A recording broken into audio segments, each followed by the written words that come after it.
Hello guys, this is Eric Irwa, and we are going to do a project called Stock Manager Demo.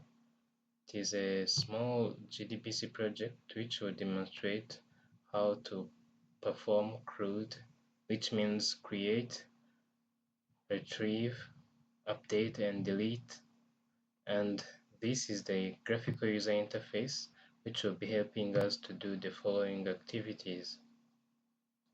In this project, we'll be using 4 packages, which you're going to see. And coming back to the graphical user interface, this is it. We'll be saving data. In this case, data will be like things we can enter in. For this case, will be like a stock of food and beverages. So we're going to be choosing which type of food, the name of food, the quantity, the quality, and then add the price, and then finally we'll put the date of entry. After that, we'll be able to save, update, and delete, and then reset that data. And should know that for everything that we save, update, or delete, we'll be having a kind of report in this table. So if we save something, the updates will be saved in or be displayed in this table.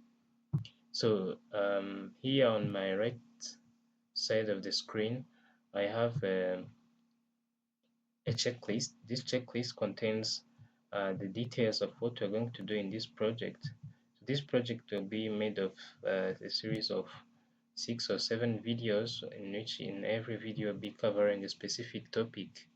And at the beginning, we're going to start with setting up this project.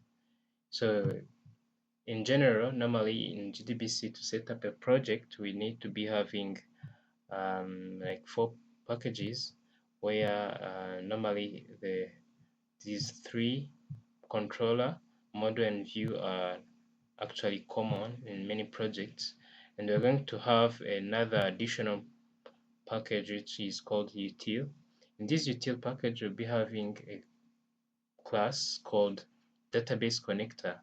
This database connector will be a class which will help us to get connected to the database and get disconnected. And we are going to see what is in this class later on in the project. We're going to be having a package called model, in which we'll be having a class called stock. This class will be having or will be adding variables in which we'll be saving the data that we're going to be retrieving from these text fields. And this controller package, we're going to be having a class called stock.dao. This stock.dao class will help us to do specific tasks that we want to do. For example, in this class, we might have a package called save, or another package that will be deleting or updating data from the database.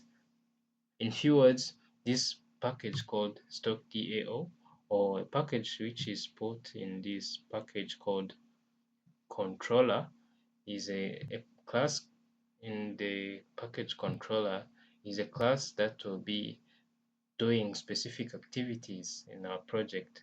So I think this is it about these packages. And this view package will be having the stock manager class.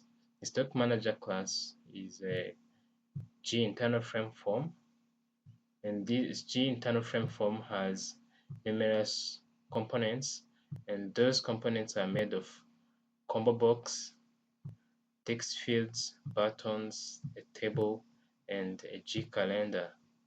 And here I assume that everyone has a G calendar installed in his Netbeans project or Netbeans that he uses.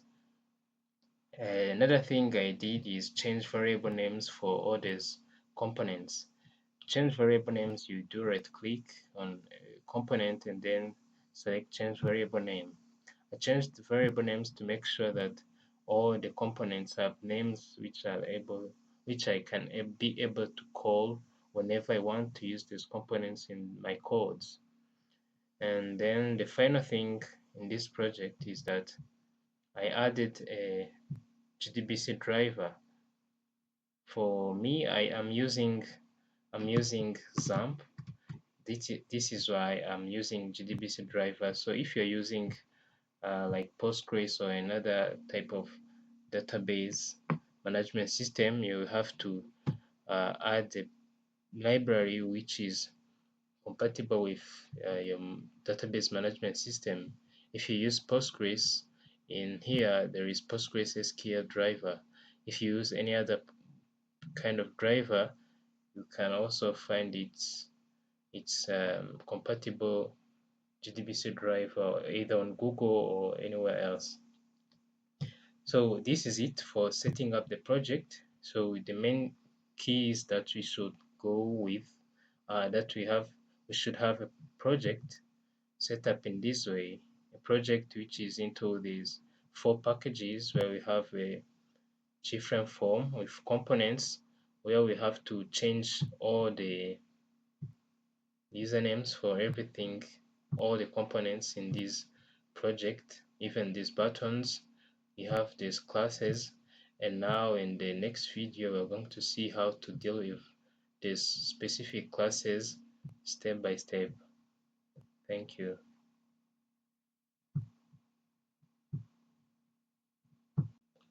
Welcome once again. This is the part 2, and in this part 2 we're going to connect our project to the database. So the first thing we're going to do is to add code in this database connector class, and what we need to do in this class is adding 2 methods. The first method will be called getConnection, and the second one will be getDisconnected or getDisconnection. So here's what we're going to do. The first thing we need to do is import the Java SQL class.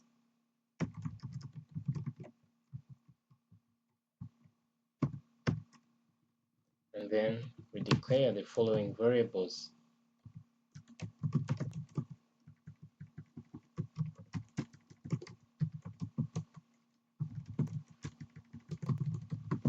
Public connection con, and we declare them as null because we have not yet been able to use them.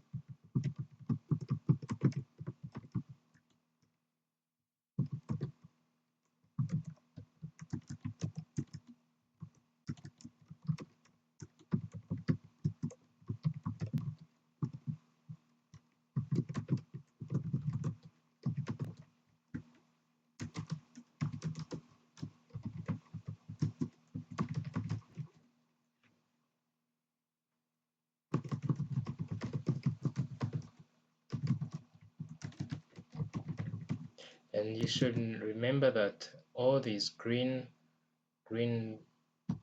text here are variables that I have created, so it is not mandatory to use these short words that is used here. For instance, here you can use con or say connection, connect. You can write it as you want. So this is not mandatory. The most important thing here is to specify that it is a public, then add connection, public prepare statement, and make them equal to null. The rest you can use anything you want. So the first thing we want is a method.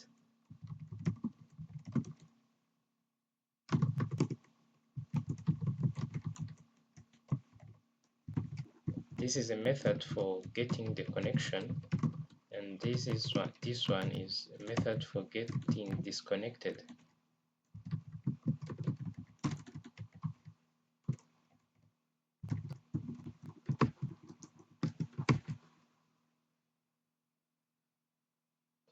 And here we're going to first of all use the connection and say driver manager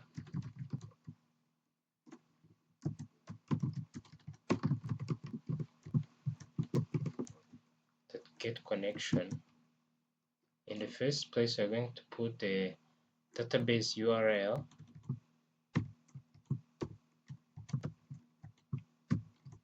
so I guess everyone has got used to this, and second we're going to put the database username, and finally the password. And normally when you start to use things which are connected to this SQL class, you get an error. So what you need to do is to catch that error. So the next thing you do after getting connected, you need to maybe add the text, and that text will be helping us to know if it's like a signal or a message that shows us that you have been connected to the database, or that it is precisely this method that you are using. So this is it. This is what we need. And in few times to come, we're going to see how to get this URL that we put into here, the database connection URL. So coming here to the disconnection method, what we need is to shut down all these variables, this connection, prepare statement, and result set. What we need to do is to say if connection is not equal to null. This means that if it is not equal to null, it means that it is running. Then if it is not, it is running, then we need to close it because we no longer need to use it. So I'm going to say con equals to or con.close. This is it. This is what we literally need to do. We want to say if we are connected, then we close the connection. And this we are going to be doing it for the other variables we have declared here for the prepare statement, and the result set. So the next thing we're going to do is we're going to copy this code and paste it 3 times, and here we're going to use result set. We're going to close the result set, and this RS stands for result set that we have already declared above. This is the statement, and finally this is the prepare statement. So this is literally all we need to do in this class called database connector. It can be called any name you want. The most important thing we need is these two methods, get connection and get disconnection. After, you can add a text or a message that will be telling you that the action of getting disconnected has successfully been done. So you can add, say, well, like disconnected. So for every time you get disconnected, you'll be seeing this message, and for every time you get connected, you'll be also seeing this message. So this is it. So the next thing we want is to get what do we put into this space. Normally, what we put in this space is a URL, a connection URL. So first of all, we need to be having a database and then a database table to be able to connect it to this URL. But the most important thing is a database. First, you make sure your database management system is running properly or is connected. Okay, and then the next thing you need to make sure about is yeah, you need to like connect or find a way to get connected to your database. And in my case, many cases for those who use MySql and yeah, MySql with Xampp, you put localhost, and then from this phpMyAdmin you create a database.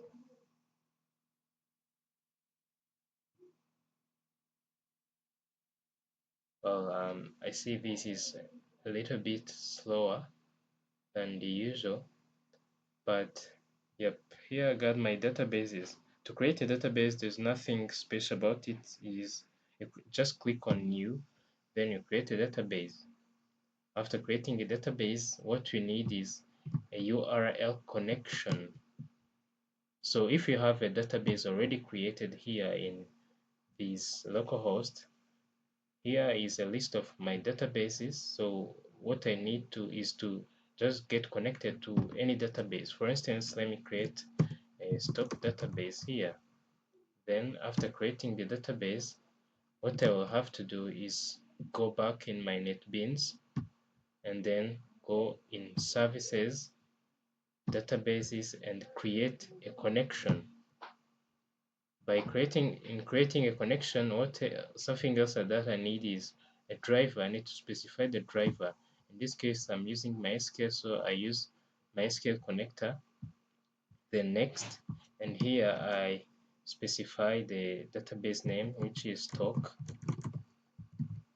You literally need to make sure that the database name entered here is precisely the one you created.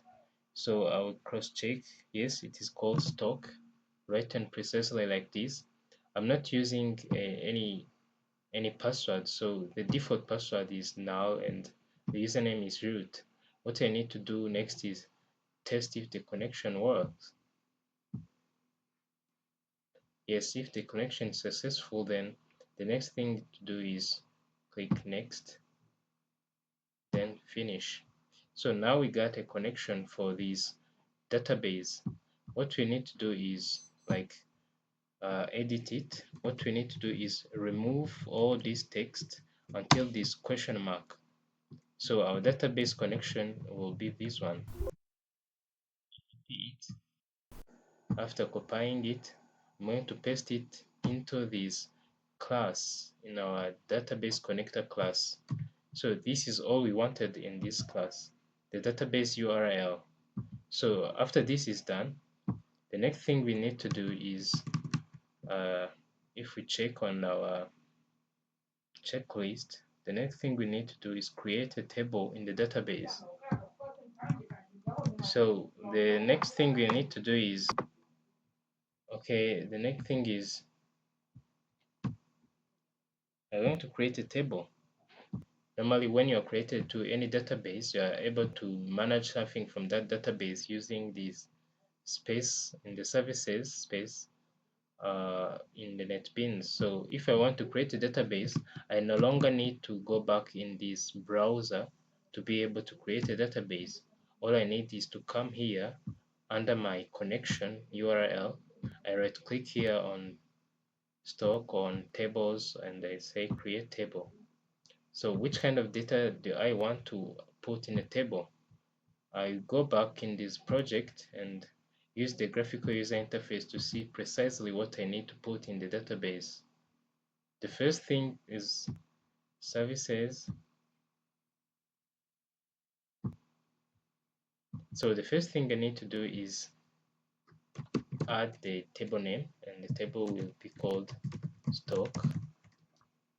And next, add the first column. The first column will be called type, and of data type varchar.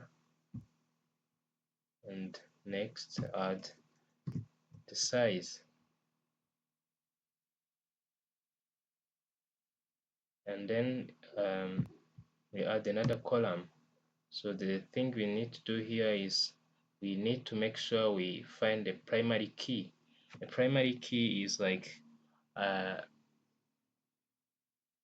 variable name which we'll be using, and that variable name will not be changing normally. It will be a unique key that we'll be using to find, fetch, and update and do pretty much everything we need in the database. So if we choose the name to be our primary key, what this means is that this name will not be the same as any other name in this project. So normally this project was set in a way which is inconvenient to have a primary key, but normally we should have added another space where we could say maybe like item ID. This item ID should become the primary key, but in this case we're going to use the name to avoid to put so many data. So the name will be, I won't be putting the same name twice. That is the logic. So the name I'm going to give it the size of 32, and I'm going to make it the primary key. You should know that the primary key should always be unique. Okay, then the next thing is I'm going to also add the quantity. The quantity too will be varchar of size 30, and then add quality of type varchar of size 30,